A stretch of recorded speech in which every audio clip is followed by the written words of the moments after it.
The Final Furlong podcast is proudly brought to you by Jeff Banks Bet. Join the excitement and sign up to Jeff Banks online now to get 10% off any net losses returned as cash after your first month of betting up to £500 at jeffbanks.bet. Welcome to the Final Furlong podcast. I'm Emmet Kennedy. It is great to have your company as we preview a fantastic weekend's racing. Hopefully, some great betting opportunities in the company of Andy Newton and Peter Michael. Welcome back to the show, boys. Hello, Emmet. For those of you who don't know, Andy Newton, one of the best in the business, at Newt's Daily Lays, we'll put it up on the YouTube and on X. He writes for sportscasting.com and trainer-quotes.com as well. Some great content there. He banged in a load of winners for us on his last appearance on the podcast, and he's back with a lovely tan after a week away and somewhere very, very exotic. So, Andy, great to have you back on the show. And Peter Michael, back with us on the podcast again as well, after some sensational stuff. 7-1 winner Grant Wood, 15-2 winner Lethal Levi, who he's very confident about, 14-1 place Michaela's Boy, and a treble that worked out at over 7-2. I'm pretty sure there was a forecast knocked in there as well. At Peter Michael Racing on X. Both of you boys in good form, no pressure for the weekend. Thanks, Emmet. We will try. Peter and I are going to tackle the first race, the 150 at Sandown. Skybet, don't know who they are. Extra places every day handicap, 7 furlongs, class 3, there's 10 runners. Going is meant to be good ground. Neil Callan's on the favourite, waiting all night for Richard Spencer, a 4-1 shot star of O'Ryan. Trap 1, number 1. First time cheek pieces as well for Charles Bishop and Eve Johnson Houghton. 7-1 shot Spanish Blaze for Marcus Tregonning, 8s. And Feel the Need, who a horse I'm very interested in, Ross O'Ryan on board, 10s shot. Peter, who do you like? Feel the Need. Oh, yes! Yeah. I've been waiting for him for a while now, I have to say. I thought he was pretty impressive winning at Haydock the 25th of May. And I thought he ran a cracker behind the horse I really liked, Tolstoy. And he raced away from Tolstoy, which wouldn't have suited Feel the Need. Now, he hasn't ran for 78 days, so you ask yourself, why that has happened. But then when you look into his form, you see he does go well after a mini break or a break. And Michael Harrington has booked Ross O'Ryan, which can only be a positive in my mind. So, yeah, I think he's a serious each-way bet.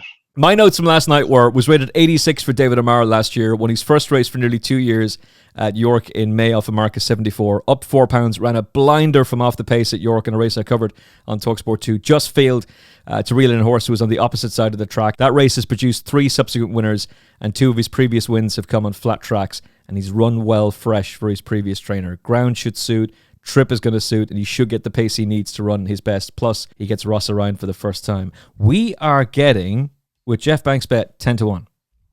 Oh, we're taking Jeff Banks money in the first race. Oh, take that. This is beautiful. It's a good price. The Harrington stats at Sandown are tremendous as well. 2 from 3 recently, so a 67% strike rate there. He's had a couple of winners recently as well. So, it's not a horse I've been looking at, but just double checked for you. So that is just the little cherry on the top there for you to sort of see that one home. It's quite a good each way price, isn't it? So, yeah. We're getting 10-1 when he should be 5s. I mean, he should be 50s, Jeff. You should be shoving this horse out to him. He's got no chance. What a start to Saturday when Feel the Need comes tearing up the track at Sandown. To the 205 and the William Hill Beverley Bullet Sprint Stakes listed race, flying 5 furlongs. Clarendon House is the favourite. Democracy Dilemma for Overcal and Tom Eves. Blue Storm probably won't get his ground, but serious player for Gemma Tuddy and Joanna Mason. Comanche Falls, a model of consistency, and a big race is going to fall his way, although it's a quick turnaround after chasing home El Modjed at York last week. A 6-1 shot from Trap 4, Paul Mulrennan on board. Andy, who do you like in the Beverley Bullet? Well, I mean, it's going to be run, a quick pace. This one, obviously, at Beverley. Low draw, we all know, it's fairly needed here. Last year's winner came from stall 1, Curragh, I think it was called. So, but for me, Curragh, I think it's a 3-year-old last year. I'm going to rule out the 2 3-year-olds running this year, Blue Storm and Staincliffe. And it's, interestingly, for a trainer like Robert Cow, who, as we all know, does very well with his sprinters. I'm not sure he's ever won this race. He's having a good stab at it this year with 2 runners, Democracy Dilemma and Clarendon House. And interesting as well that Clarendon House is the only, it's a course and distance winner, but it's literally the only horse in the race that's run at Beverley. So all the others are making their debuts at the track, whether that's a positive or a plus, or where you can, pick some holes into that. I don't know, but for me, I'm going to sort of side with the two Robert Cow ones here. I know you always like. So I think you mentioned earlier, Emmet, you liked. Was it Holly's horse here? Emirati Archie Watson's. Yeah. Oh no, you liked Jamie Osborne's horse. Sorry, but yeah, I mean, for me, 8-year-old, I think this is generally gone to sort of horses a tiny bit younger than that, and recent runs, I just think that it's got a bit to prove at the moment. So the Cow double for me, the 1-2 Cow in the Beverley Bullet. Clarendon House, Democracy Dilemma, Scumbag Reverse Forecast.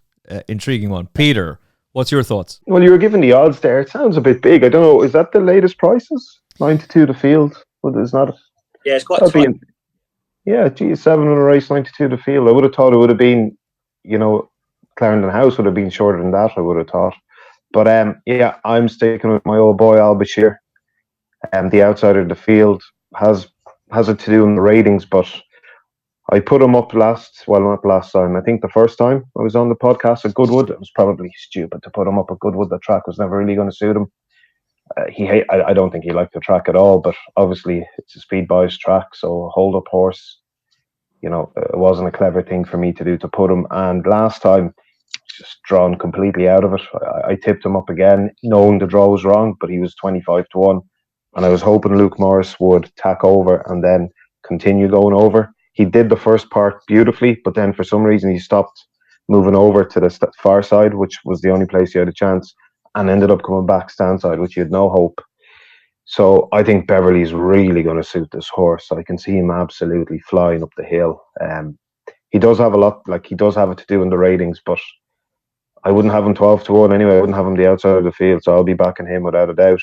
Clarendon House gets off to, he can be a bit hit and miss at the start. If he breaks well, then he's the one to beat. If he doesn't break well, then I think Al-Bashir has as good a chance as any of them. Updated betting. So it is 4-1 the field. Comanche Falls has gone into 4s. I'm not sure I want to take that price. Democracy Dilemma 4s, Clarendon House 5s, but generally 4s. They're the 3 who are dominating. Then Blue Storm 11-2, Staincliffe anywhere between 6-1. You can get a little bit of 13-2.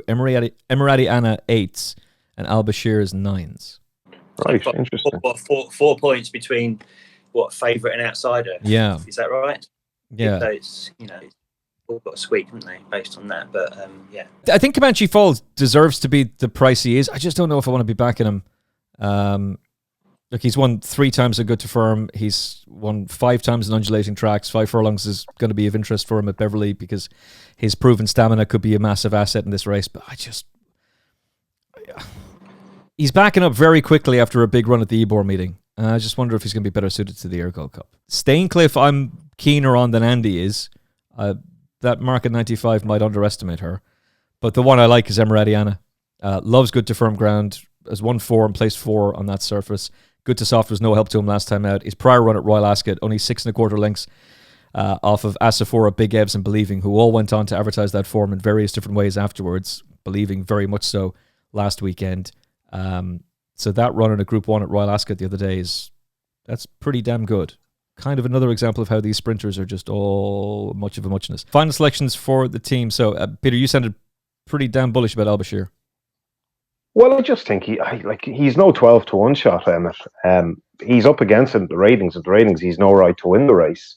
But I can just see him storming up that hill. I presume Holly's going to drop him out, which is the only way to ride him against these class of horses. She goes forward with him, he wouldn't have a chance. Well, he could, but I wouldn't be. I'd be a lot less confident. If she has him at the back, I can really see him finishing very, very fast. Whether he's good enough or not, off these terms, I don't know. But I'd certainly be willing to find out at 12-1 or even a good bit less than that. Dougie Costello's been banging in the winners, particularly for Godolphin. I think he's ridden 3 winners for them in the last couple of weeks. Dougie, just take a lead, maybe off of Staincliffe, sit in behind, and then just kick on Emirati. I need a burn up. I want to burn up, Emmet. No, I don't want to burn up. No easy leads. We want to burn up in that one. Come on, Emmet. No, I don't want to burn it. No. We're not having their burn up here, mate. No, you can have your burn up if it works out, but I don't want that at all. And there's not much pace on, so take a lead from Democracy Dilemma from Andy's horse, Dougie, and then just when the time is right, kick him on. Away we go. That's when you can get a burn up though. When it's not on the cards, everyone wants to try and go forward and get an easy lead. Dougie's too smart for that. Dougie's too smart. This is going to be another win for Dougie Costello. Emmet, you just need Godolphin to buy Emiratiana then in the next 2 days. Yeah. Did they have him before, or was it Sheikh Obeid had him? Sheikh Obeid had him. I remember it running in yellow colours. I think so. Yeah. I can't remember. Anyway. Lucky they didn't just move him, since that's what he tends to do half the time. Anyway, moving swiftly along. We've got 4 of the 7 covered though. Yeah. So it's the Cowell reverse forecast for Andy. It's Al Bashir for Peter, and it's the winner of the race, Emiratiana, for me. Come on, Dougie Costello, get the job done for the boys. All right, 225 at Sandown is the Skybet Atlanta Stakes, Group 3 for fillies and mares, and Tamfana, even if I could use my mouth words correctly, takes a drop in class and in distance for Oisin Murphy and David Manussier. I talked to him a couple of weeks ago. He was sounding pretty damn bullish about her. And they've got some big plans for her later in the season. Maybe she'll just need this, but maybe not. And she very much deserves a big win. Doha has been running cracking races this season and definitely is an improved horse. 15-2. Bright Thunder for Carl Burke and Clifford Lee, a 9-1 shot. And Doom, Robert Downey Jr. returning to the MCU as Dr. Doom. Tom Marquand on board, 10-1. It's Andy. Break it down for us. Well, yeah, Tam, like you say, it all revolves around Tamfana, doesn't it? Drop down in grade, drop down in trip, fourth in the 1,000 guineas, wasn't she? And it'll be interesting to see how Murphy rides her. Is he going to make use of the stamina? She obviously stays a tiny bit further than this mile. Top rated in the race, getting weight all round from not all round, but from the older horses, and really it's the one to beat. I mean, I think it's was it £4 clear of the next best on the official ratings. The ground should be okay. I think she acts on anything if there is a bit of rain flying around. Sandown, not a million miles from where I am, and the sun is shining at the moment here, so I don't think there's anything forecast. Favourites have got a good record in the race as well. I think they've won over sort of 36%, that kind of thing in recent times. So that's another sort of tick in the box for Tamfana. And really, it's just it's one of those races where you're either with the, I think she's around even money, isn't she? Something like that. Or not, then there's a lot of value to be had. For the each way players, or if you fancy something else to win. I mean, of the rest, I mean, like you said, Doha down in grade was running the Nassau last time. I just wonder whether she might want it a little bit softer. Doom, consistent, but does it win enough? I'm not really sure. Probably got a bit to prove at this level for me as well. Spiritual, Gosden, course and distance winner, but again, I just wonder whether she wants a bit softer. But for me, the interesting sort of outsider, if you are looking for to take the favourite on, is the Crisford horse, Swazier, I think it's pronounced. One last time at Haydock, won the Dick Hearn, I think, listed race there. And the interesting thing around that race is that last year's winner of this Sandown race, Heredia, also took in that Dick Hearn listed race at Haydock, won that, came here, stepped up in grade slightly, and obviously won this. William Buick rides. You don't need me to tell you that superb jockey, 22% strike rate at the track.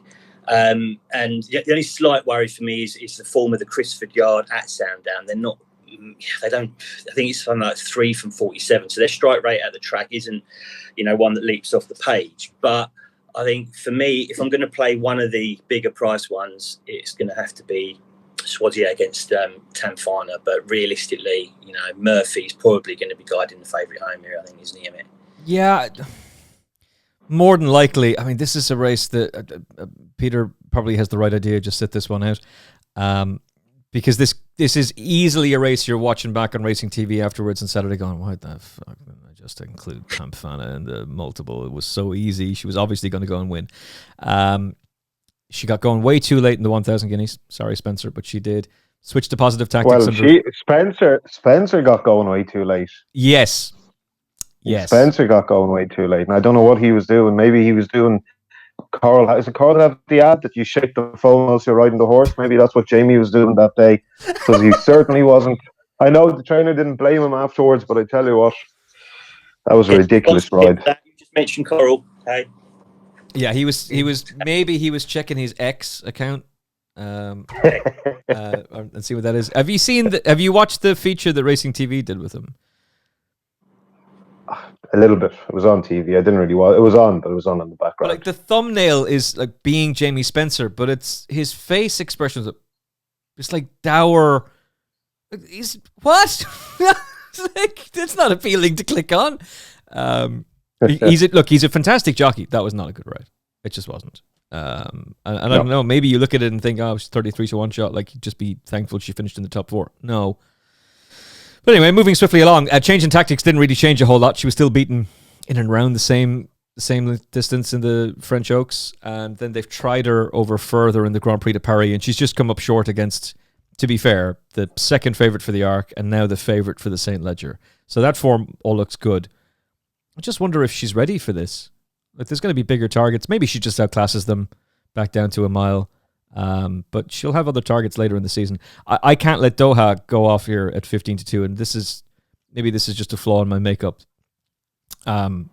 Because maybe this horse has got absolutely no chance against Tamfana. But that run at Glorious Goodwood behind Opera Singer was huge.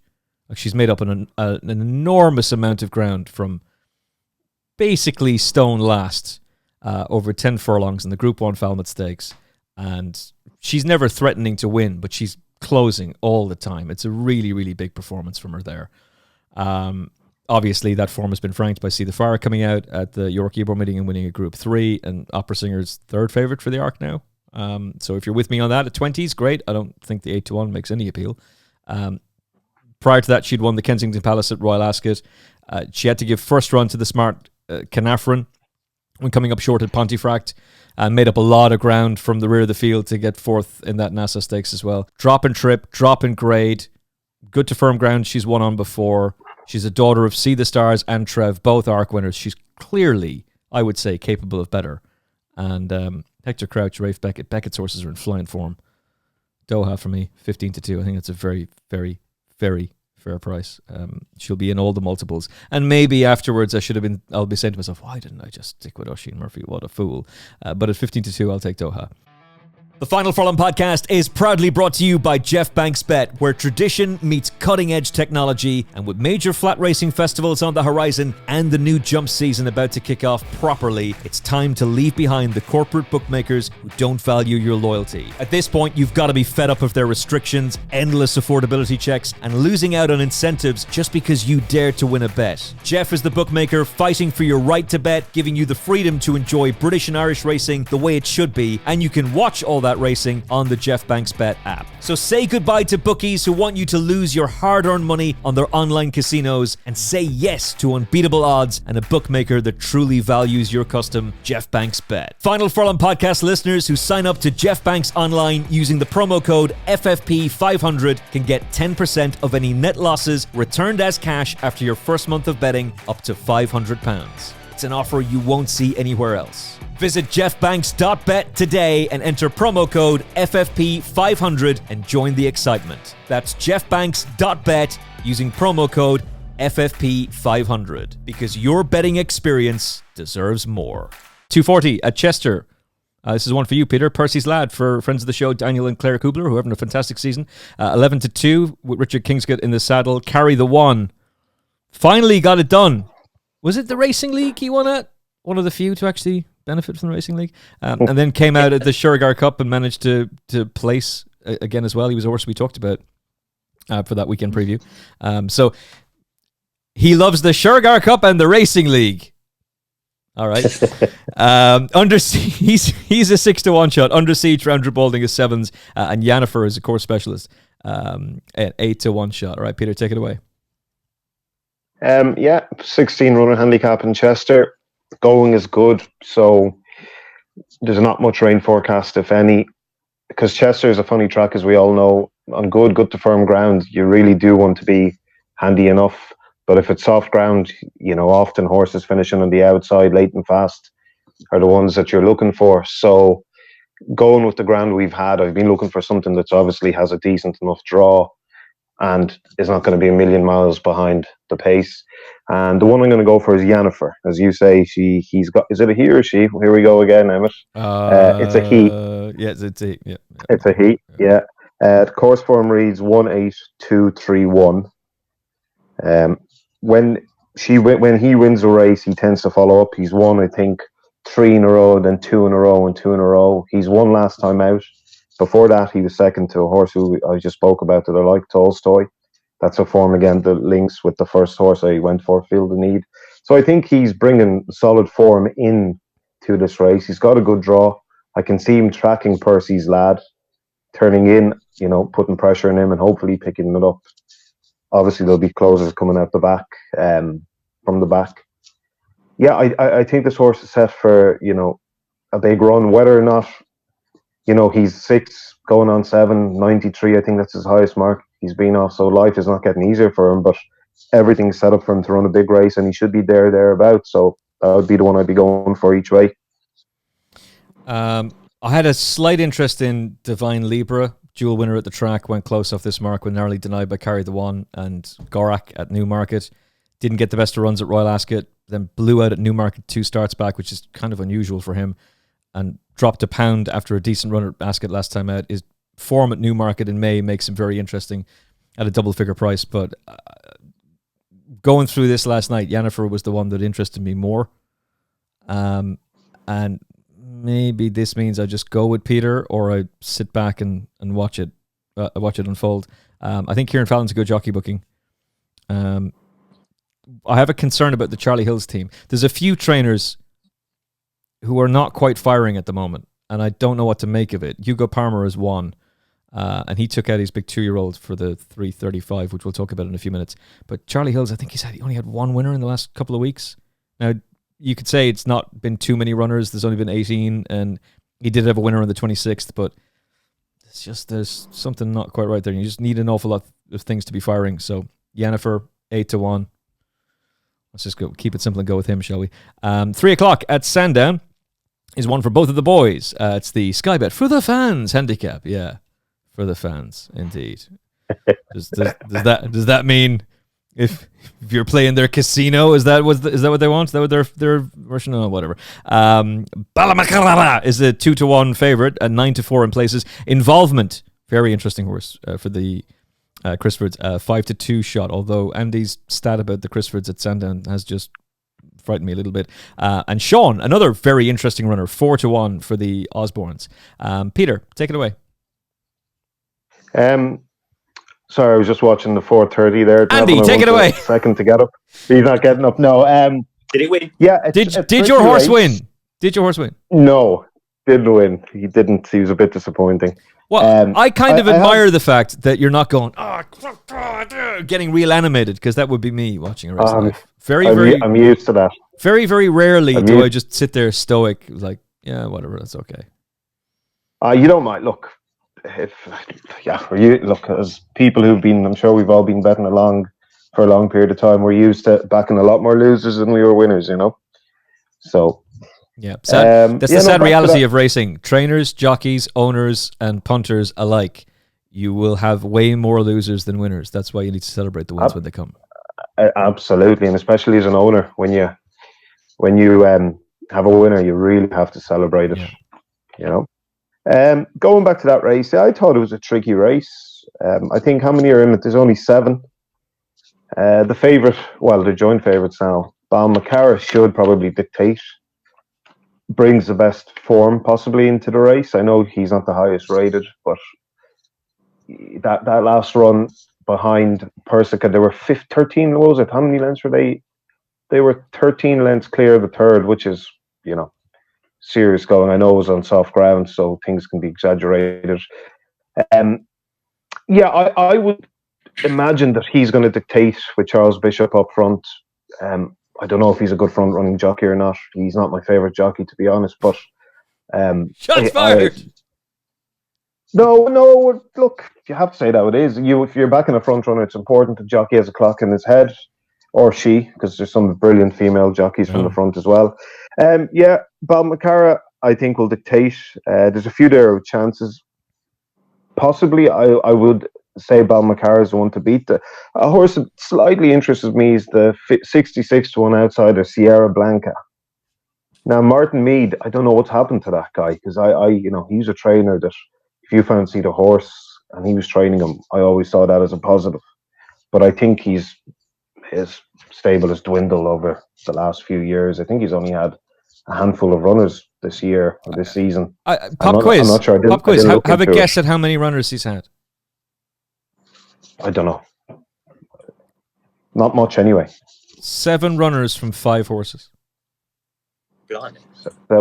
So something obviously is going on there, which is sad to see because awful. It wasn't long ago he had advertised he was a very good horse. Multiple Group 1 winning trainer, classic place trainer. Yeah, and he was one. If I fancied a handicapper and he was training him, I would always expect the horse to run well and improve because he was and he probably is still a good trainer. So you can't have the prize money diminishing in this sport the way that it is, and everybody is able to stay in place. It's just not possible. No, absolutely. Yeah. I know. His one is 66 to 1. Look, he's only raced 3 times in 2 years, so obviously there's serious issues there. But the fact that he's booked Tom Marquand, who he's done well with in the past, means either one of 2 things. Either he thinks the horse could run well, or he just wants Tom's opinion on the horse going forward. So I'd be going for Balmacar because I think he can dictate, and we'll get the run of the race. And I think he's the horse to beat, but I'll also throw something small on Sierra Blanca just because the price is, he's more 20 to 1 shot in my book. One of the best bred horses running at the weekend is Sierra Blanca. By no nay never out of Alexandrova. Yeah. 66 to 1. My goodness. Okay, Andy. He didn't run that badly last time out, if you watch it. No, he wasn't 6 lengths. Yeah. He didn't run that badly. He was made tiny bit headway towards the end of the race. So you like to see when horses haven't run for that long, you like to see them finishing off the race, because if there's an injury there and they're not finishing off the race, then you're goosed. But so there's a small glimmer of hope for him at that price. He got an RPR that was equal to his last run for Aidan O'Brien, 92. Right. Okay. Didn't know that. Didn't he switch to the Hannons? Had one run. Yeah, and then I think... I don't think he ran for them. He went to the Hannons. I think he did, no? One run? Maybe you're right. Oh, this is weird. He went to Freddie Martin Mead, got beaten first time up, then went to the Hannons, got beaten. Yeah, he had one run. And is now back to Martin Mead. Okay, all right. And been gelded. As well, yeah. All right. Tom Marquand. So he's definitely had it rough with the injuries and gelding. Not easy. No, not at all. 33s is the price he is now. So your cutoff would be 20s? Would he make any appeal to you at 20s? I'd still probably throw something small on him, because there is... I mean, if he won, I wouldn't be surprised. That's the type of race it is. I wouldn't be surprised if he won. So anytime a horse is that price, and you wouldn't be surprised if they won, you'd only kick yourself, and if you don't put a tenner on it, you'd only have yourself to blame. 20s would be the cut-off point. Anything lower than that is ridiculous. I wouldn't touch him anything lower than that. But I thought he's 66 to 1 where I'm looking. I just thought that was worth a tenner. Okay, and to be fair, his most recent run did produce a winner that race. So right, I quite like it. But your main pick, is he your main pick? No, I'm going to go with Charles Bishop from the front. Hopefully he'll use... I think he's going to dictate. Involvement obviously brings good form into it as well. I mean, he was 7th in Ascot behind Mickley, who I think has since gone abroad, who's a very progressive handicapper. Yeah, and then he's won after that, and then he's taken to Deauville for a listed race, which is good form. I did say Balmacar brings the best form into the race. I was going possibly by, thinking pulling 13 lengths clear off in a handicap off 94 of the rest of the horses is not an easy thing to do. So yeah, I think Balmacar should dictate and possibly have things his way. Involvement is a danger. I did say it was a tricky race, which it is, but I'm going to go for Balmacar and a small bet on Martin Mead's horse, Sierra Blanca. All right, just the 33 to 1 shot from Peter there, Andy, and an explanation as to why Charles Bishop could be able to win this race from the front. No pressure on you, sir. Well, I mean, to be honest with you, I sort of marked Balmacara down as well, a lay really as a horse I'm going to be taking on. So, this is perfect. This is perfect if you manage to get that. If Balmacara doesn't place but sets the race up for Sierra Blanca, it's like, well, yeah, we've all got to back Sierra Blanca now. Absolutely, favourite now after what Peter's just pitched in there. Lads, I said a tenner. Well, I suppose in this day and age, a tenner would move a horse from 66 to 1 to even money, wouldn't it? All we need is 1,000 people to put a tenner on, and it's spiraling out of control. Well, go off less than 66s now. Probably less than 33s after what Peter's just been saying. Interesting. I mean, like you say, Tom Marquardt, interesting one. Anything could happen. It's likely race and stuff. But yeah, going back to Balmacara. I mean, yeah, it ran well last time, didn't it, at Sandown? But for me, the that came on softer ground, and that would be the sort of issue for me. I think it's up £6 as well. Yes.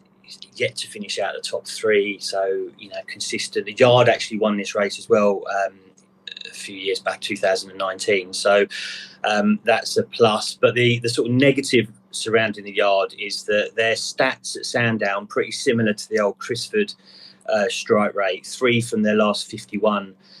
Eve Johnson Horton, unfortunately. So that's like just a 6% strike rate at Sandown. So that would be. Ooh. Putting me off. Peter touched on old Bishop riding as well. Probably not my biggest fan either. So, if I'm going to have him or William Buick riding my horse, I think there's only one winner there, really. So a draw. That would be a draw for me.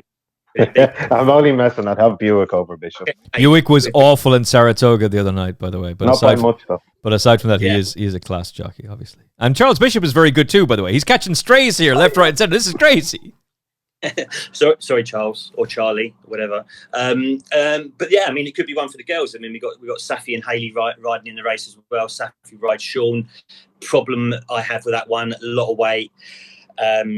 7-year-old now. This race sort of tends to go. I think all of the last 11 winners went to a 3, 4, or 5-year-old, so that would put me off. And I think it's the only runner in the race that's carrying more than 9 stones, isn't it? And a lot more than 9 stone 12, because the 3-year-old's obviously getting the weight as well. But there's one horse that we haven't even mentioned yet that's going to win this race. Wonder Legend. Oh, Billy the Kid. Billy the Kid's riding first plus. James Ferguson, trainer, 43% strike rate at Sandown, 3 from his last 7. Last time out, 6.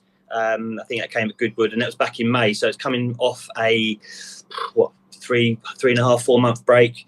So anything can happen there. But it has been gelded since. Only 8 stone 10 to carry. We spoke about Billy in the saddle, major plus. And I just think that there could be more to come here from Wonder Legend, and this could be one of those races that we might see a bigger price winner coming in, and hopefully it's either Sierra Blanca or Wonder Legend, or a dual forecast. Then we'd be going to the Bahamas. Well, Vegas, not the Bahamas, on it. Yeah, because we need to increase the profits, obviously. Exactly. Yeah. To summarise very quickly, Balmacara taking it on, would rather have involvement over that one, but at a bigger price, Wonder Legend for me. If you were taking him on, wouldn't you take him on and play? Wouldn't he? Because I think he's going to dictate. I can see him definitely going shorter than 11 to 4 and running. I don't know if he's going to win, but I can see him going definitely reaching under 2 to 1 or 2 to 1. Would you look at it that way, or would you just lay him pre-race? I mean, you can leave orders in, obviously, as you know, with things like that, and when you are laying and hope it. I mean, I think you're right. It probably will front run, and that is a good tactic that a lot of traders use. Just looking for front runners each day. There's a good site called gg's.co.uk. See what I did there? What's the name of that website again? GG's with a Z. Matt will be thanking me. My good mate Matt, who runs the site. Anyway, if you do like your trends, you can find all the trends on there for all the ITV races every Saturday, or whenever there's big ones via me. But anyway, the other thing that Matt does quite well in there is that he analyses all of the race cards every day, whether it's a rubbish Monday or a big Saturday, and he'll tell you. I think it's called. I can't remember what it's called now, but he'll look at the pace in the race for every horse based on its last 4 or 5 runs. Okay, so so at a very quick glance, you can see whether there's a front runner in a race or a horse that likes to be held up or whatever. So, and I know a lot of, as you say, traders like doing that because they're going to naturally trade shorter in running. Doesn't mean they're going to win, but you know. No, if a horse gets an easy lead, it's a massive advantage, and they will trade a good bit short in running, especially in a track like Sandown, which does favour those type of tactics. Definitely agree. But I just think it could be one of those races where we could see a small shock. We'll find out. But I hadn't even considered Sierra Blanca. No, I absolutely. Lad, what are you starting now? I said a small bet. I mean, this horse could take. More likely, he's going to come in last. So. But at that price, as a punter, you have to put a 5 or a 10 on him at 33-1 or bigger, or I've got to play football on Saturday at 3:00, and this race goes off at 3:00, right? So I'm going to be setting my alarm while I'm playing football to see what happens to this Sierra Blanca now. Yeah, tell the ref to just delay the start. Give it a minute and 30 seconds, and then off you go. No problem. Tell the ref to have a 10 on it. Then he'll delay the start. I thought the most likely winner was Involvement, well backed for a Newmarket handicap that's produced 2 winners. That was after a good run in the Britannia at Royal Ascot, which Peter mentioned, and he wasn't beaten far in that listed race in Deauville the other day. So he's bringing really good form into this race. Drops in class, trip, track, ground, all in his favour. Plus Buick in the saddle, mustard. I thought Sean was interesting, and neither of you really mentioned. Andy, you were kind of lukewarm on him. I get why. The weight's an issue. He's having to concede a lot of weight, and he's going to be vulnerable to a younger, improving horse, which is kind of what's been happening to him a few times. He was very unlucky in Windsor. It was really, really unlucky that day. He really should have won. Didn't get ground when he needed to. Was blocked. Go on, Andy. Third. Is it third? Sorry, at Windsor. Yeah, he was third. He was completely blocked for a run, and then once he gets daylight, it's too late. He won a Group 3 in Italy last year. He's 0 from 7 for the Osbornes, but it's only a matter of time before there's a win for him. And he's still at Entar, which is interesting. Isn't That's it? a fascinating. I think it's him and Pogo. Pogo's got to be 7 now as well. They're both clinging on to these horses are going to be stallions, but that's got to be super difficult to be keeping his mind on the job. Same for Pogo as well. When they're already thinking about other things. I'm very interested in him. The price is gone. The price I'm looking at now is 7-2. When I was doing this last night, he was 6s or 7s at least. You can get 4s with one firm. Maybe that will be Jeff Banks' bet. I don't have prices from Jeff right now, but maybe Jeff will be kind. Here's that I'm keen on the horse and goes, oh yeah, grind, you can add another couple of points to that one. But I've got, look, tenor, Sierra Blanca, done. Involvement will be in the big Bahamas Lucky 63 bet, I think. We'll move on to the 3:15 at Chester. This is a race for the 2 boys again. Excellent. It's the Virgin Bet Chester Stakes listed race. Willie Mullins coming on over to take the Chester prize money. Absurd has been smashed in the betting. Oh no! I thought it was going to be super clever here. Like, I've got one for you boys, and they've decided to cop on to the fact that it's Willie Mullins coming over to the UK with a stare, who disappointed last time out. How did that work out for Vauban? Pretty damn well, actually. So he's gone 3-1 now. Keith Carster for the Minutier team with James Doyle on board. 5-2 is the best price you can get. Jeff Banks' bet is going 5-2. Real Dream 11-2 with Jeff Banks. Fairbanks 12s, and Roginski, who's got a good record fresh, is a 14-1 shot with Jeff Banks' bet. Sign up now using the promo code FFP500 and get yourself a massive offer to sign up to Jeff Banks. And then don't take any money you shouldn't take, because you don't have to do that. You will take all of his money when our horses Feel the Need in particular goes and wins, when Sierra Blanca goes and wins. But if for some reason you get paid out more than you should, just be honest about it. It's all right. Sleep soundly at night. Don't be a dick. All right, Andy, who do you like in the 3:15? Well, it's a favourite all the way for me. Yeah, I think Keys. How do you say it? Keys. I'm going with Keys Chorister, but okay, we'll go with that. This Keys is me Chorister, talking now, mate. Keys Chorister. Yeah. Anyway, yeah. Was it fourth last time in the Lily Langtree at Goodwood? Only beaten 3 lengths before that. Ascot Gold Cup 6.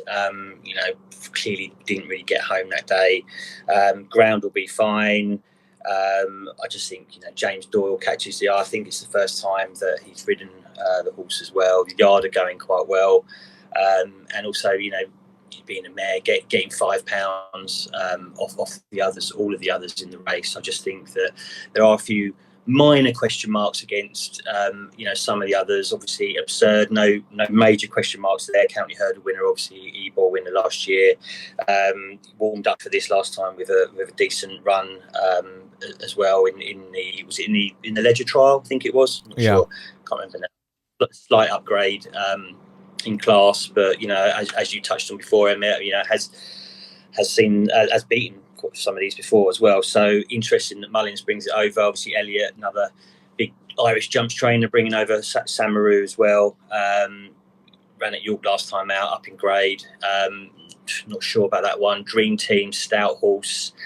I think it's got a fair bit to prove at the moment. It's lightly raced, but it was well beaten at York back in June. And I just think I'd rather be taking that one on. It's a shame Hamish, I think, was due to run, wasn't it, in the race, but came out, so that would have made it a bit more interesting. But it's interesting as well that Fairbanks is turned out again quite quickly, 7 days after running the Ebor. I did quite fancy it last week for the Ebor, and didn't quite get the best of runs either, did it? So there might be something there to sort of cling to as well. So it'd be no shock for me to see Fairbanks of the bigger prices bouncing back, but favourite for me.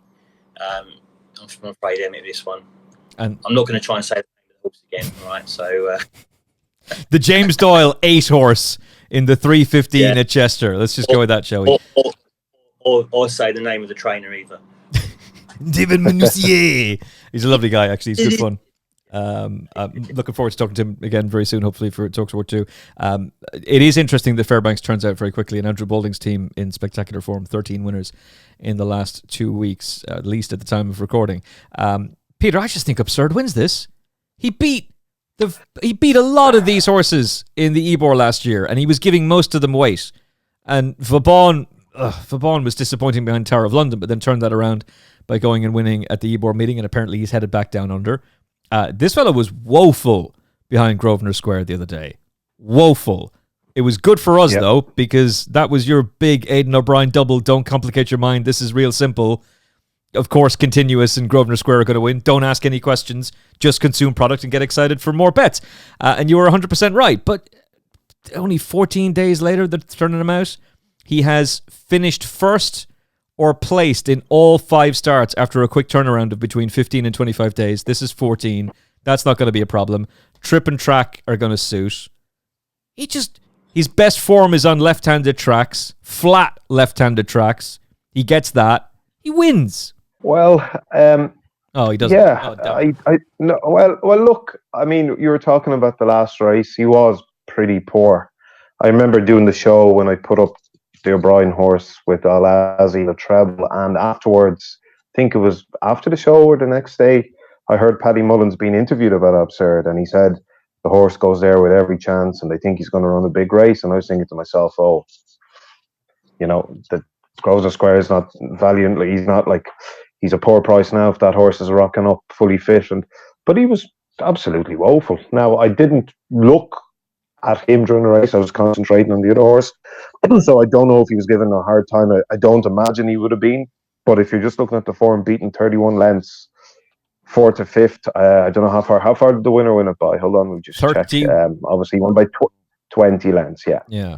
So, but I mean, he was beaten by horses that he should be hammering. Well beaten by them. Not good, believe me, So not good.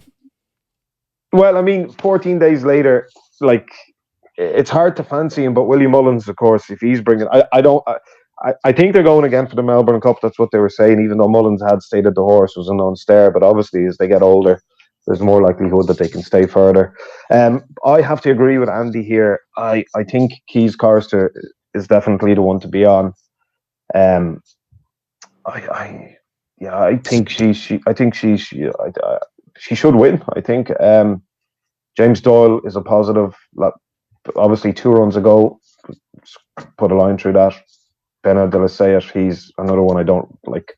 I don't know why anyone will get him to ride their horse. I really don't. I don't see any positives in that guy. So he's one. I just put a line through that run. Harry Bentley, yeah, he's all right. Not a bad run the last time, term of endearment. I think the race is going to be run to suit. I think she's obviously a horse that can be quite keen. There's a few horses there that possibly will give her a lead. If she doesn't drop her head and settle a bit, well, Chester's not a bad track to let them bowl along in front. And she's won at Epsom, I think, if I'm right. She's won twice at Epsom. Am I right? Yeah, no, yeah, she has. So in those type of undulating tracks, she's got, I can see her settling a bit better on Saturday. Worst case scenario, if she doesn't, James will let her bowl along. And I think I can hear Clive Washburn cheering her home already. So yeah, no, she's one for me. I think she'll take some beating in that race. I really like Clive. He's not everybody's cup of tea. I think he's mad crack. I like him too. He's brilliant. Yeah, absolutely. More of him, please. I mean, small doses, but I'd love to interview him.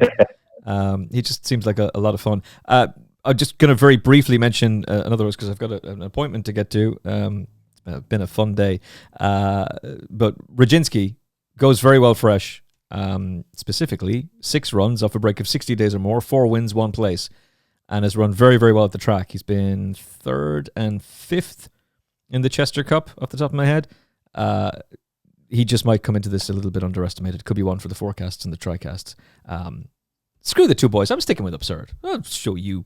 But no, I think the boys may actually make a very good point there with Keys Corster. And did you see how quickly I was flip-flopping? This is a paid advertisement from BetterHelp Therapy Online. What are your self-care non-negotiables? Maybe you never skip leg day or therapy day. When your schedule is packed with kids' activities, big work projects, and more, it's easy to let your priorities slip. Even when we know what makes us happy, it's hard to make time for it. But when you feel like you've no time for yourself, non-negotiables like therapy are more important than ever. If you've ever been in therapy, then like me, you know how beneficial it can be. But it's not just for those who've experienced major trauma. It's helpful for learning positive coping skills and setting boundaries. Therapy empowers you to be the best version of yourself. If you're thinking of starting therapy, give BetterHelp a try. It's entirely online, designed to be convenient, flexible, and suited to your schedule. Just fill out a brief questionnaire to get matched with a registered therapist and switch therapists at any time for no additional charge. With almost 5,000 therapists in the UK already, BetterHelp can provide access to mental health professionals with a wide variety of expertise. Visit betterhelp.com/furlong today to get 10% off your first month. That's BetterHelp, HELP.com/furlong. This is a paid advertisement by BetterHelp. Give online therapy a try at betterhelp.com/furlong to get 10% off your first month and get on your way to being your best self. Very briefly, 325, the Snow Ferry Stakes. We have betting through now. Hannah-Leah is the 5-2 favorite. This makes sense to me.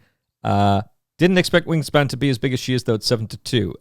Andy, just very briefly on the 325 at the Curragh, the Group 3. Yeah, I mean, Wingspan, obviously Ryan Moore, Aidan O'Brien teaming up here. Aidan's won this race, I think, around 6 times in the past. First one back in 2012. Yeah, 4 times in the last 10 years. 4 times the last 10 years. But I'm going to be taking it on, I think, here with one of the Aga Khan horses, not Tarawa, but the other one called Hannah-Leah. Course winner here, listed winner at Nace as well. Obviously ran quite well in the Irish Oaks over, I think that's a mile and a half. It's dropped down in trip now, isn't it, to just mile 1. So I think that the stamina is going to be used here. I just think that over the Ryan Moore horse. The other interesting one is obviously Joseph O'Brien's got 2 in here, isn't he? Uluru and Unreasonable. And the interesting thing I noticed was that Declan McDonough, he rode Unreasonable last time, but he's flipping off that one to ride Uluru, which for me, don't know. I mean, obviously it's rated £10 higher, so it's probably the obvious switch. There might be something in that. But yeah, and then the sort of final one for a slight outsider was, I mean, I haven't checked the prices or anything, but Beechwood for the Paddy Tuomi yard, who do very well at the track, 23% strike rate. It will stay further than this trip as well. Sort of warmed up for this with a second. I know it was in a handicap last time out. But I just think that might sneak into a place if you're looking for something at a slightly bigger price. But Aga Khan all the way here for me. I was all about Hanalea. She was definitely blocked for a run in the Irish Oaks. I don't think it would have made too much of a difference to the win purposes. And once she did get into the clear, it's not like she showed an explosive turn of foot to be unlucky. But, I mean, even a Stevie Wonder could tell you that form is looking damn good, considering the fact that the front two have managed to go and fight out the finish in the Yorkshire Oaks in their next start. She was also supplemented for the Irish Oaks. Now, you could argue the owner had to do that because Azalea had unfortunately had to be retired due to injury, but still, it would tell you about how highly they regard Hanalea. But I thought she was going to be very, very good at that trip again. And I'm slightly surprised they're coming back down to 1 mile 1. Won't be an issue for her. She was really, really good at Nace in a listed race over 10.5 furlongs. But Wingspan was really well backed at Gorham Park. And I don't know. Look, sometimes these Aidan O'Brien horses just kind of they get in my head and I can't quite get away from them as much as I try to. But she's a daughter of Dubawi out of Hydrangea, as Jerry Hannon would say. And she was really well backed for that race. Like, that was a big market move. She was a big price for that. She'd been disappointing in a group race the time before. And they came for her in a big, big way. Changed tactics. Instead of going and making the running, they took a lead. She was good. She was really, really good in that race. Switched to good to firm ground. Seemed to help her. I think she's a big, big player. As Andy said, Aidan's won this race 6 times. 4 in the last 10 years. Once Aidan O'Brien gets the keys to a filly, really gets them going, they can improve no end. And given her pedigree, who knows how much improvement there is to come from her. 7-2 is the price I'm seeing right now with one firm. I'll mention who it is. It's William Hill because they sponsor TalkSport too, so fair enough. But that seems fair to. I don't think she'll be 7-2 on the day. I don't think she'll be anywhere near that. All right. 3:35, Sandown, race of the day. The Skybet Solario Stakes, Group 3. 7 furlongs, a field of gold for John and Thady Gosden, who've got a very good record in this race. Kieran Schumacher on board. A 9-4 shot, Royal Playwright for Andrew Balding, who's won this race and had a couple of horses place in it as well. In the past, a 5-1 shot, Maturi Bay for Rafe Beckett and Hector Crouch. It's his first ever runner in this race. That seems an extraordinary thing to say, but it is. A 7-1 shot in Tiger Mask, who was really, really good at Ascot, making all under Pierre-Louis Jamin, and then ran a big race under Clifford Lee behind Amore City when things probably didn't pan out too well for him, although he wouldn't have won anyway, but he was probably better than the way the race panned out for him. A 9-1 shot. Outlaw's Grace, first time cheek pieces, pretty exposed at this point, 25s. Hot Shot, I know is thought well of, and the Richard Hughes team are in great form. We're also right on board, 25s. Victory Sound for Charlie Hills and Tom Marquand, 40s. And Zoo's Your Daddy, well named, 80-1, given the fact that he's a son of Zoo Star. All right, it's a really tricky contest as well. Who do you like? Favourite all the way here. I mean, Field of Gold, super, super impressive last time out. I watched the Gosden interview back last night after this grey, won its last race, and you could see a little glint in the Gosden eye. Yeah. Might be his next big one. We'll find out. But I think 3 1/4 lengths. He got home that day. Got some fancy entries coming up later in the season. Royal Lodge, Dewhurst, etc., etc. Gosden's got a decent record in this race as well, and I just think that there are a few unknowns with some of the others. I mean, as we all know, with these 2-year-olds, a lot can happen between their first race, second race, third races, and they can improve, bundles. But Field of Gold just just looked to sort of travel so well, didn't it, through that race? Picked up, won with so much in hand, and I just think that yes, Royal Playwright and Maturi Bay won, well on debut as well. Tiger Mask has got some decent form as well to its name, and they're the others that are going to be the dangers. But I think this is going to be old Kieran Schumark, who got a bit of a slating in our little one 3 weeks ago. This is going to be a nice little winner for the old Shoe here, I think. So I agree with you about Field of Gold, and I agree with you about the comments that the Gosden team were making. Great opportunity for Kieran Schumark. I disagree about the bet, though, because I happened to see another interview with another top-class trainer, and it was Rafe Beckett at the York Ebor meeting after Angelo Brunonnotti went and won for him. I've obviously butchered that pronunciation. But he went out of his way to say that the horse that they'd just beaten had finished second to a horse that they really like. They like a lot, and they think a lot of. So he was saying he thinks that form is probably better than it might have looked at first. And that's Maturi Bay. Sent off 2-1 favourite, gave Rafe Beckett his third consecutive win in a 7-furlong Leicester novice. The other two horses that won that race have done basically nothing, but they had previous experience. They'd both had a run. This fellow was just sent straight in there with no experience, and to my eye, took a few strides for him for the penny to drop to actually understand what it is to be a racehorse. But Hector Crouch never touched him. It looks like he does, but he doesn't. He shows him the whip, and that's it. And he responded really, really well. Runner-up Shaw has then finished second in the convivial to Angelo Brunonnotti. The way Rafe Beckett was talking about him, he could be thrown into a Group 1 next time out. Definitely a Group 2, Group 3 at the very least, but wouldn't be against the idea of pitching him into Group 1 company. Shaw has got a Royal Lodge entry for George Bowie, so they obviously think a fair bit of that horse as well. Maturi Bay's stable companion obviously has won the convivial. There's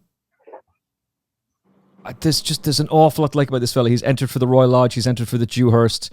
Timeform gave him a 105p. For the race now, he's got a 109p, which is only one behind Field of Gold and 110. Maturi Bay. We're getting fives. We're getting 5-1 about this fella. He'll give Rafe Beckett's first runner in this race for Rafe Beckett. He'll be his first winner of it as well. I'm pretty damn confident about that. I don't know why I am, because the Gosdens love Field of Gold. From what I've been told, Andrew Balding loves Royal Playwright. And that Tiger Mask should not be underestimated at all, and will be a hard one to peg back. So I don't know why I'm as bullish about this as I am, but there you go. Definitely one for the... Yeah. If I keep talking, I'll talk myself out of it. So no. It's all about Maturi Bay. All right, the final race, and the very best of luck to Gavin Lynch, to Francis Crowley, and all the team at the Curragh this weekend for the Pat Smullen race day. You can find out more at Curragh to Curragh Cycle. Very much support it if you can. Get to the Curragh and support the day as well. It's the Paddy Power Supporting Cancer Trials, Irish Cambridgeshire, all in memory of the late, great Pat Smullen, who was a guest on this show many times. He was a lovely man, an absolute gentleman, and a phenomenal talent in the saddle. And they are raising massive amounts of money in the fight against the worst thing of all, cancer. So support if you can, particularly this weekend. This is a massively competitive handicap. The betting is headed by state actor for Farrell, Willie Farrell. Colin Keane on board, an 8-1 shot genuine article. Tens, Cador, who was well fancied at Royal Ascot, didn't quite happen from there. A 12-1 shot.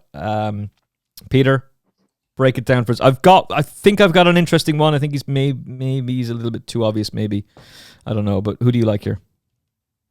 Well, just to touch on what you're saying, yeah. Pat Smullen, what a jockey he was, and a gentleman as well. He rode a few horses for my family, and just an absolute gentleman, and just it's horrendous to think. Awful. An athlete, you know. But anyway, yeah, fair play. He was so brave in his fight against his, you know, in his battle. So we still remember him going to the Curragh with that race that McCoy won. That was, you know, that's something that will live with me for the rest of my life. It was brilliant to see. It was 2019. It was the day Pinatubo won the national stakes, and yet all anybody was talking about was, did you see McCoy and Walsh fighting out the finish of the jockeys? Yeah, Quizzical won it. I remember, because Quizzical ran in the Galway Mile that year, my horse came second, and I think Quizzical was a fast finishing third. So I remember those horses well. Brilliant things that they're still doing, and I hope they raise a lot of money for it. But well said. Going back to this race, look, it's a Cambridgeshire. Everybody wants to win the Cambridgeshire. It's a handicap that's kind of always in the back of mind of owners and trainers. So if you could make a case for all of them, it's probably significant that Colin Keane's riding State Actor again. Wasn't overly hard on him the last time, and he's obviously wanted to ride the horse again because he would probably had his choice. His dad has one in it as well. I don't know if Colin does. Can Colin do 8-8? I'm sure he can. I haven't looked into that, but I'm sure he can. But I'm going to go. I'm going to have one. 8-10 is his lowest weight in the last 12 months. Right. Okay. Well, he couldn't do the weight for his dad's, but maybe if he thought it would win, he might have got rid of a few pounds to do it. No, there's no saunas in Irish racecourses anymore, mate. He wouldn't have been able to. Would he? Would he not? No. Bring back the saunas. There's other ways of losing weight, though. But I'm going to go with a horse I tipped last time at 20-1 for my followers, and he won by 6.5 lengths in a Curragh handicap. Absolutely. Can I say pissed in? Yeah, of course you can. Am I allowed to say that? Yeah, she absolutely pissed in. Very secret. She was running off 68. She caught my eye first time out in Punchestown for John James Feen, who's a very shrewd trainer. And there was a lot of money for her that day, and she ran a lovely race, and I think she just got a bit tired at the end. And then they kind of messed around with her tripwise after that, both times in soft ground. So I don't know if soft ground is her thing or not, but she came into the race.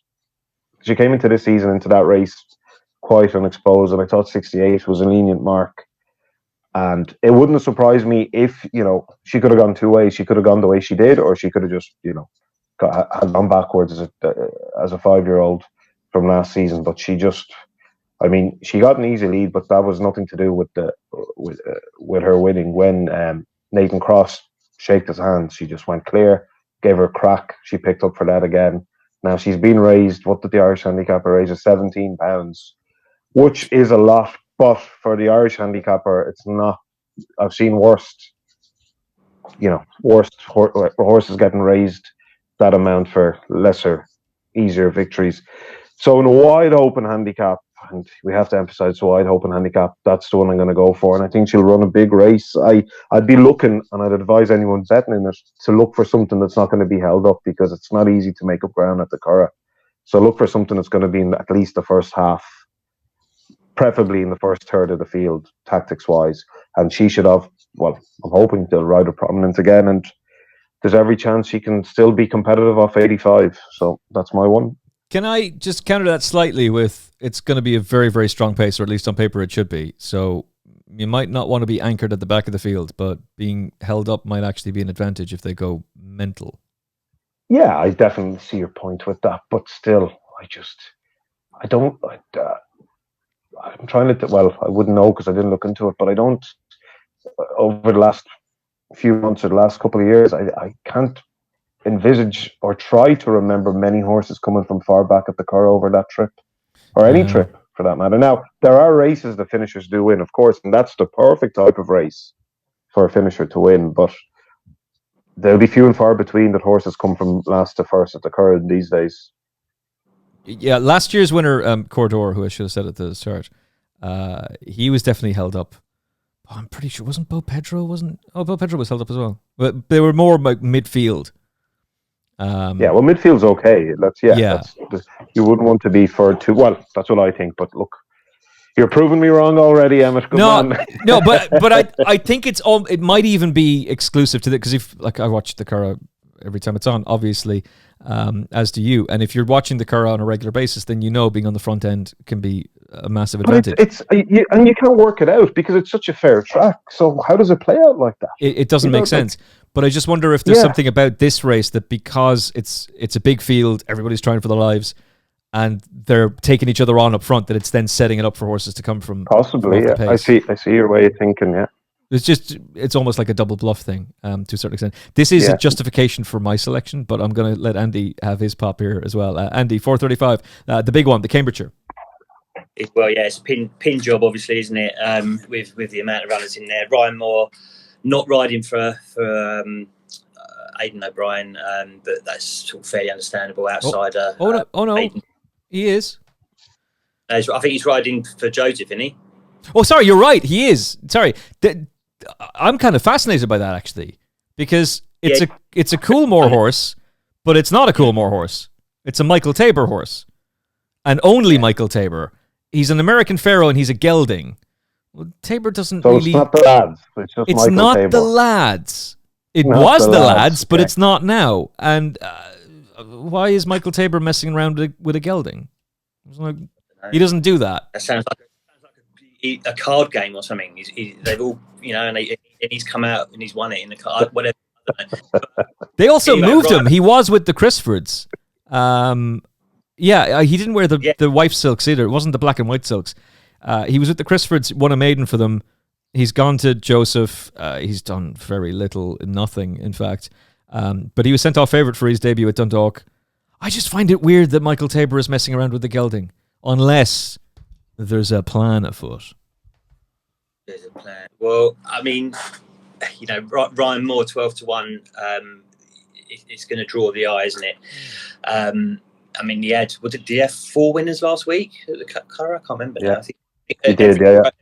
Road came in, didn't it? And the last one went off at a fairly decent price. A 6-1 fighter. He'd shown absolutely nothing, and he controlled the race from the front and went, see you, everybody. Bye-bye. Yeah, but he was a blinkered first time Frankel horse from the front of the Curragh. That's the way to do it, boys. That was my thing. Why are they still keeping a Frankel going that's showing absolutely nothing? They've given a break of something like 47 days, and they'd found the worst maiden possible, and nobody wanted him. Yeah, okay. It was just amazing. I think there was money for him at the end. At the very end, there was, good money. That shrewd Magna money started coming in. Yeah. But the lads went in. There was nobody was touching him all day, and it was like the 5 minutes before, not even 5 minutes before the off, suddenly 8-1 sixes, like boom, good night, good luck.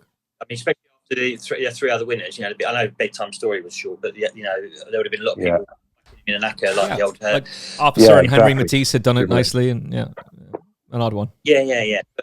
But I mean, for me, the draw is drawn 6, isn't it? Wigmore Street.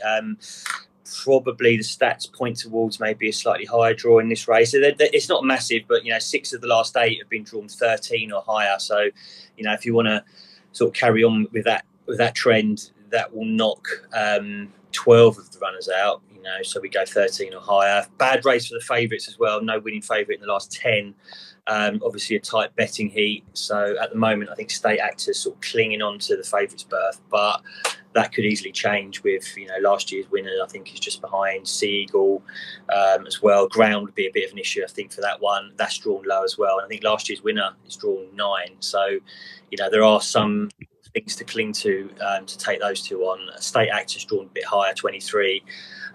But the two that I've sort of come down on are Genuine Article and Blues Emperor. So Blues Emperor was actually second in the race last year, only beating a neck. But when I was looking back, it's £5 better off this time. So that's the first plus. I think it had a claimer on last year, £7 claimer. So, but it's got a Wesley Joyce is claiming 5 this time. So, we can do the maths. But anyway, it's slightly better in than last year. And it was Wesley that rode him last year, if I remember rightly, in the race. Yeah. I think he was able to claim 7 last year. He was. He was 7 at that time. Yeah. Winner since then. Track stats for Blues Emperor, likes it here. 1, 2, 5, 6. So that's a good sort of each way sort of thing to cling to. Course and distance winner, obviously last time 5th in the Galway at Galway last time out. And then Genuine Article got another claimer on here. Gerard King drawn 19. Second at Galway last time out, up £3. But gets in here with a lightweight. I think it's only got 8 stone 8. And interestingly for me, it's the first time cheek pieces as well on this one. So and it's actually been a good race for claiming jockeys in recent years as well. So taking that, I know there's probably quite a few riding in it because the trainers want to take as much advantage as they can. But 3 of the last 7 winners of the Irish Cambridgeshire have gone to a claiming jockey as well. So there's plenty of stats there to sort of fire into the race that hopefully will whittle down the runners. And I know, put history on your side a little bit. But as we all know, it's going to be some traffic problems in a race of this nature. So a bit of luck in running. But yeah, Blues Emperor and Genuine Article, the two for me. Okay, very briefly, I love the way Sea Eagle sailed through the mud at Roscommon the other day. That was his second handicap win in 5 starts for Gerard O'Leary. He was rated as high as 86 for the Haggis team. He did nothing. In 3 runs for Haggis off that mark. And his form really tailed off. Up 7 pounds, still a young horse. There's probably improvement in him. I'm actually surprised he's the price he is. I thought he was going to be a lot shorter. Has it changed since we started recording this? And I really have to get going now. But I think he is still 12s. Am I right about that, Peter? Well, yeah. He's showing 16s of mine on my page here. So that'll do. Jeff, make him 20s. Yeah, 16s seems very, very fair. What price? Sierra Blanca now? Can we check that as well? 10 to 1. I said a tenner, lads. Come on. And 1,000 people having a tenner on Sierra Blanca, and we're golden. That's all you got to do. Jeff has a third of his money back then when it doesn't win. He's a third of his way back.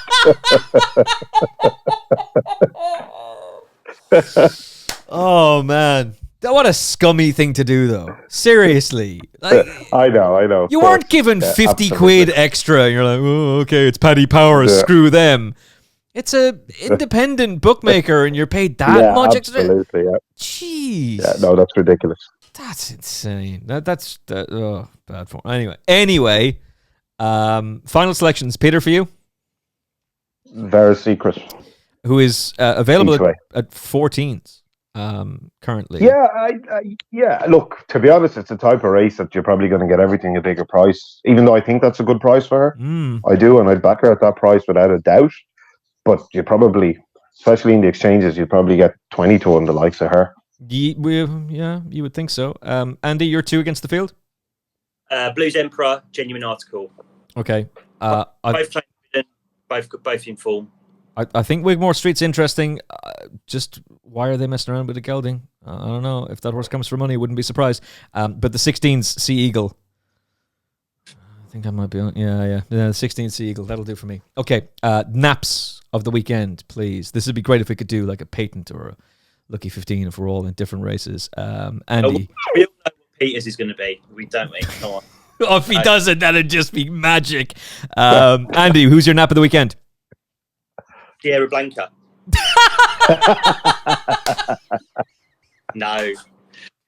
I'll leave that one to... No, look, I'm going Sandown, one of my, local-ish tracks, Field of Gold, Gosden. I know that, Emmet, you like the Beckett horse in this one, but this is going to be a great day for the Field of Gold. There'll be... Yeah, okay. Damn, you stolen that from me. I was going Maturi Bay. I'll have to go Maturi Bay next best and come up with another nap. Peter? Well, for Saturday's racing, I'm going to go with Field in Need. I think, as we touched on earlier, I think 10 to 1 is a very good price. So I'm going to go with that. On Friday, if anyone wants to bet, not much of a price, but I think Golden Murph should win. I put him up the first time I think I was on. He came second as my nap of the weekend, 4 to 1. Just unlucky. Well, not unlucky, but just run a lovely race. So I think, he should, whatever it is, tomorrow should win. And Saturday I'm going to go Field in Need. But also I'd advise someone or anyone or everyone to have a few quid in Albashire. Okay, I'm very keen on Field in Need as well. But you want to be taking Peter's advice way more than mine on that one. Andy, why? You had so many races to choose from. Why did you go and Field of Gold? I really fancy Maturi Bay. Really. I could nap Doha, but I'm going to nap. I'm sorry, Andy. I got to take you on Maturi Bay. Stick to it. Yeah, definitely. Come on. Andy. Let's go. Newton versus Kennedy. 2 men enter, 1 man leaves. It's probably going to be Andy. He's probably going to win. But that was 2 hours going through juvenile form yesterday that turned out to be a complete and total waste of time. Particularly when the vast majority of them all came out. Linwood looked interesting. Nah, he gets pulled. Seagulls 11, one of the highest rated 2-year-olds in training. Nah, he gets pulled. Asuka, George Bowie's only Group 1 entry of the season. He's in the Dewhurst. He was booked with Billy Loughnane on board. Nah, he gets pulled as well. At least I've got all that information for the rest of the season. Oh, what's that? It's over in a month? Oh, great. Spectacular. Right, from Andy, Peter, and me, Emmet Kennedy, thank you for watching. Thank you for listening to the Final Furlong podcast. I hope the gravy train rolls in, just like it does for all those on the Racing League gravy train, and we manage to make an absolute fortune and head off to the Bahamas via Vegas, which was where we'll do the shows from next week. That's the plan anyway. And if that Sierra Blanca wins, my goodness, the cheering will never stop. From Peter, Andy, and me, Emmet Kennedy, look after yourself and each other. We'll talk to you again very, very soon. God bless. The Final Furlong podcast is proudly brought to you by Jeff Banks Bet. Join the excitement and sign up to Jeff Banks online now to get 10% off any net losses returned as cash after your first month of betting up to £500 at jeffbanks.bet.